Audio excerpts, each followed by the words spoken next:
آج ہم جس ٹاپک کے اوپر بات کریں گے وہ ہے ڈائٹ پریگننٹ عورت کے لیے. اس کو کیا کیا کھانا چاہیے, کیا چیزیں نہیں کھانی چاہیے. بہت سی باتوں کی تو آپ کو پتہ ہے مت ہی ہوتی ہیں جس کے بارے میں سمجھ کچھ نہیں ہوتا کہ کون سی جو غذائیں جو ہماری بند کروا دی ہیں اور ہمیں وہ کھانی ضروری تھیں اور ہم پریگننسی میں نہیں کھاتے, اس کے اوپر بھی بات کریں گے. آپ کی کالز بھی شامل کریں گے. میں پہلے تھوڑا سا انٹرو میں آپ کو کچھ چیزیں الیبریٹ کر دیتی ہوں. جیسے بہت سے لوگ ایسے کہتے ہیں ان کوکڈ میٹ جو ہے وہ پریگننٹ عورت کو نہیں کھانا چاہیے. ڈیری کا بہت زیادہ استعمال جو ہے یہی سنا ہے کہ نہیں کھانا چاہیے پریگننٹ عورت کو. موسٹلی عام گھروں میں لڑکی کو بہت زیادہ دودھ ایسی چیزیں پلائی جا رہی ہوتی ہیں, بہت زیادہ ڈیری والی چیزیں کھلائی جا رہی ہوتی ہیں, لائک کائنڈ آف اے چیز اینڈ اسٹف. اب وہ چیزیں کھانی ہے نہیں کھانی, اس کے اوپر بات کریں گے. کیونکہ یہ بہت ساری ایسی مت بھی ہے مگر اس میں ریالٹی کیا ہے اس پہ بات کریں گے. اور کچھ لوگ کہتے ہیں بہت زیادہ ڈرائی نٹس کھلاؤ تو پریگننسی کے لیے خطرناک ہو سکتا ہے. اگر کھا سکتے ہیں تو کس حد تک کھا سکتے ہیں. کوکونٹ واٹر کہتے ہیں کہ پلاؤ, کس وقت پلا سکتے ہیں, نہیں پلا سکتے.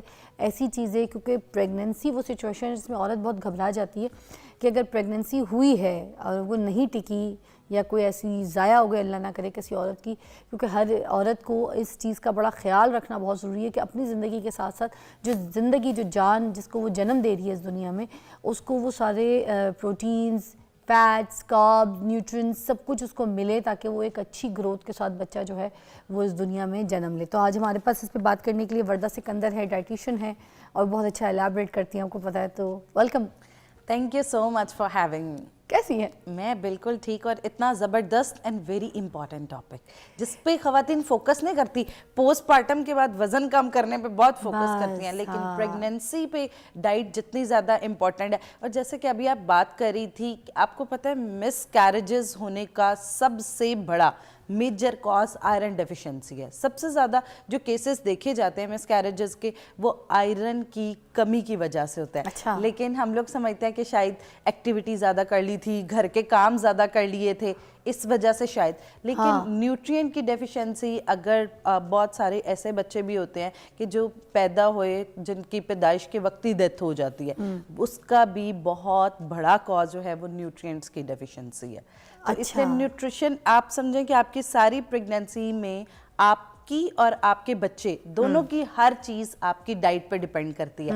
لیکن ہماری سوسائٹی میں جیسے تھوڑی سی ابھی آپ نے بھی بات کی, بہت سارے ایسے ٹرینڈز بن چکے ہوئے ہیں, پریگننٹ وومن نے یہ کھانا ہے, پریگننٹ وومن نے یہ نہیں کھانا. اچھا, میجرلی جو سب سے زیادہ امپورٹنٹ چیز ہے وہ یہ ہے کہ ہماری جو پریگننسی کی ڈائٹ ہے یہ 3 ٹرائمیسٹر پہ ڈیوائیڈ ہوتی ہے. جیسے کہ 9 مہینے کا وقت ہے, پہلے 3 ماہ میں آئرن کی سب سے زیادہ ضرورت ہوتی ہے. پہلے 3 ماہ میں آپ نے کوئی ایکسٹرا کیلریز نہیں لینی. جیسے آپ نے کلچر دیکھا ہوگا ہمارے یہاں گھر ماں ہے, ساس ہے, جتنا کھا سکتی ہو کھاؤ, اب بس بیڈ ریڈن والا ٹائم ہے. اور جتنا, یہ بے حد غلط پریکٹس ہے. وہ آپ کو الٹا ویٹ گین ہونے لگ جائے گا اور پریگننسی کے دوران آپ کو sugar, constipation, high blood pressure اور ارلی لیبر پین سٹارٹ ہو سکتی ہے. اچھا وردہ, مگر میں اس چیز کو پہلے الیبریٹ کر کے پھر آگے چلنا چاہوں گی. مجھے بتا دیجیے گا کہ جو سافٹ چیز ہے اور یہ جو ڈیری کے پروڈکٹس ہوتے ہیں, پھر ان میں آپ دیکھیں ان کوکڈ میٹ ہو گیا, ان میں یہ فش وغیرہ ہو گئی, ٹھیک ہے, یہ ساری چیزیں کیا کھائی جا سکتی ہیں؟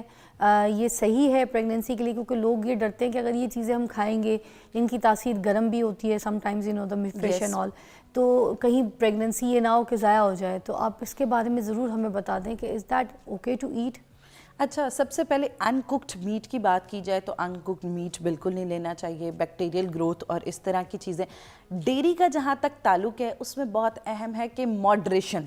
دودھ جو ہے اگر آپ کوشش کریں, ایک تو آرگینک ملک جو ہے اس کا استعمال کیا جائے. پروسیسڈ جو جتنے ہمارے پاس یہ ملکس ہیں, ٹی وائٹنرز ہیں, یہ پریگننسی میں کانسٹیپیشن اور مختلف گٹ ریلیٹڈ پرابلمس کاز کر دیتے ہیں.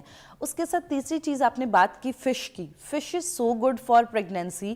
اگر دوسرے ٹرائمیسٹر کی بات کی جائے, 4تھے ماہ سے 7ویں ماہ تک مچھلی کا استعمال بچے کی برین ڈیولپمنٹ پہ بہت. را فش؟ بالکل را فش نہیں, کوکڈ فش. تو پھر سوشی وغیرہ تو لڑکیاں بہت کھاتی ہیں. سوشی وغیرہ وہ آپ کو پتہ ہے وہ را فش میں ہی زیادہ اس کی ریسیپیز ہیں. اگر سوشی تو بہت کھانے جاتی ہیں. If raw fish is not recommended, please اس کے بارے میں تو الیبریٹ کر. بالکل, را فش جو ہے اس کا استعمال جو ان کوکڈ شرمپس میں بہت زیادہ اس طرح کی کوزینز ہیں, sushi and stuff, these kind of things جو ہیں وہ بالکل اوائڈ کی جائیں.